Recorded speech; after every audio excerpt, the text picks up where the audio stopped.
Andito po tayo ngayon sa Garrett, Tiague, Isabela. So, kausap po natin si Mother. Ano pong pangalan niyo, Mother?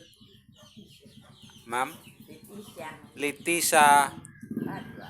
Letisa Padua. Si Ma'am Letisa Padua. Ang edad po niya ay 90 po. Ilan taon po kayo, Mother? Ayun, 90. So, 90 years old po si Mother. Meron po siyang nagkaroon siya ng karamdaman na sa kidney po. Kidney stone po, Mother. Oo. Ngayon, nag-take po kayo ng Miracell Plus na isang box at kalahati. Ano pong nangyari, Mother, nung nag-take po kayo? nawala yung bato. Nawala po yung bato. Oo, so, ano pong masasabi niyo, Mother, sa mga gusto pong gumaling na sa kanilang karamdaman?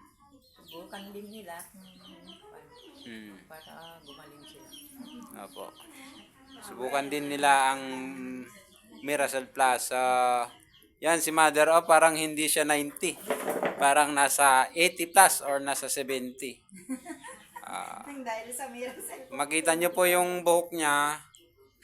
Tignan natin kasi mayroong puti diyan na yung dulo niya puti pero yung ano niya itim.